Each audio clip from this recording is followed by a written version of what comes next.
हम लोग को पर्टिकुलर रिलेशनशिप दिया रहता है, उसमें से कोई भी ग्रुप, कोई भी कंट्री हो, कोई क्लास हो, कोई लेटर हो, कुछ भी रिलेटेड दिया रहता है, वहाँ पे हम लोग को क्वेश्चन देख के उस क्वेश्चन किस बेसिस पे दिया रहता है। जैसे यहाँ पे मान लो एक क्वेश्चन है, ये अल्फाबेटिकल ऑर्डर में दिया, ये समझना पड़ेगा कि ये कैसे हो रहा है यहाँ पे, ये मतलब ये कैसे, ये इसका पॉसिबिलिटी ढूंढना पड़ेगा, तभी जाके इसका यहाँ पे निकलेगा। वैसे क्लास में, मानो क्लास में कोई भी क्लास, मतलब कुछ भी, जैसे कोई ऑर्गेनिज्म हो, फ्लावर का हो या फिर फ्रूट का हो, कोई भी क्लासेस का एक सीरीज दिया हुआ रहता है। जैसे मैंने पिछला एग्जाम्पल में बताया, सनफ्लावर है, लिली है, रोज है और एक मैंने मैंगो बोला है। तो उसमें वो चार में जो सिमिलैरिटीज में एक हम लोग को लगता है कि वो ऑड है या फिर सिमिलर नहीं है, वही जाके आंसर होगा लॉजिक। मैंने पिछले क्लास में तुम लोग को बताया था, एक है वर्ड, एक है नंबर, एक है अल्फाबेट, एक है मिक्स। लास्ट क्लास में जो मैंने नंबर सीरीज का जो मैंने पढ़ाया था ना, prime number, even number, odd number, composite number, rational number, irrational number, वो सब जाके नंबर एनालिसिस में हम लोग को अप्लाई करना पड़ेगा। वर्ड एनालिसिस में मैंने पिछले क्लास में बोला था, कोई भी रेस, कोई भी प्रोफेशन हो, कोई भी एनिमल का शेल्टर हो, कोई भी एनिमल का मतलब उसका बेबीज का नेम हो, जाके कोई भी स्टेट का कैपिटल, कोई भी कंट्री का कैपिटल, कंट्री का करेंसी, कुछ भी यहाँ पे दिया रहता है।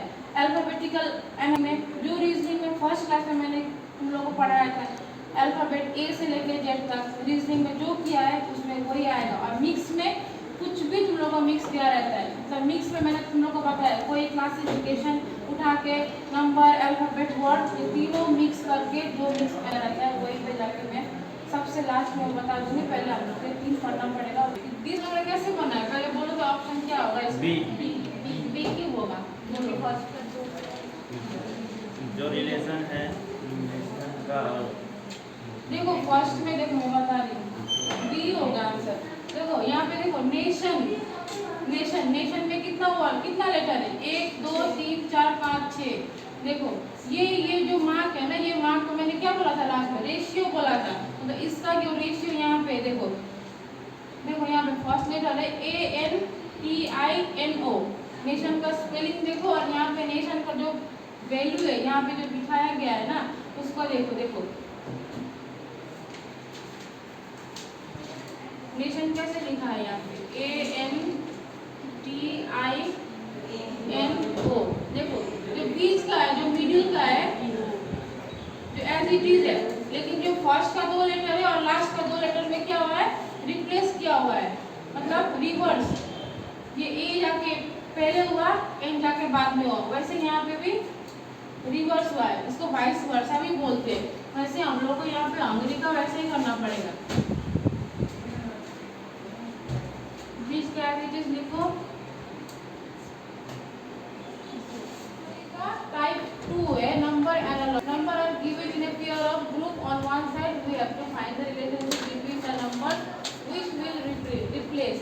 इसका मतलब है कि एक नंबर का पेयर, कोई भी पेयर, स्क्वायर का हो, इवन नंबर का हो, क्यूब का हो, मैंने उस दिन बोला था स्क्वायर 40 तक याद करने के लिए कुछ भी रिलेशन उठा के यहाँ पे दिया गया रहता है, कुछ भी एक पेयर दिया हुआ रहता है। देखो ये एक पेयर है, यहाँ पे एक पेयर बनेगा, उसमें खुद को ढूंढना पड़ेगा। तो यहाँ पे we have to find the relationship between the numbers. यहाँ पे एक रिलेशन, कुछ भी रिलेशन होगा। यहाँ पे देखो एग्जाम्पल में 14:225 17:1। यहाँ पे देखो ऑप्शन, देखो ऑप्शन में सबका स्क्वायर दिया हुआ है। ये 12 का स्क्वायर है, 13 का स्क्वायर है, 16 का स्क्वायर है, 18 का स्क्वायर है। तो यहाँ पे क्या होगा? पहले ये फर्स्ट पेयर में देखो ये कैसे हो रहा है। 14 का स्क्वायर तो 196 है, तो यहाँ पे 196 नहीं लिखे, 225 क्यों लिखा है?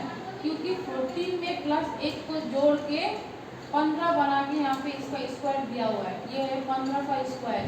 तो एज इट इज यहाँ पे भी हम लोग को 17 में प्लस 1 जोड़ के 18 का स्क्वायर लिखना पड़ेगा, जो कि 324 होगा। तभी इसका आंसर एकदम एप्रोप्रिएट होगा। तो इसलिए इसका आंसर 324 कैसे हुआ, मैंने यहाँ पर सॉल्यूशन दिखाया है। 14 + 1 मतलब 15 का इसमें मल्टीप्लाई करके 225 हुआ, और वैसे 17 + 1 18 का स्क्वायर करके 324 बना। ये होगा ऑप्शन नंबर 4 होगा इसका आंसर। ये नंबर एनालॉजी।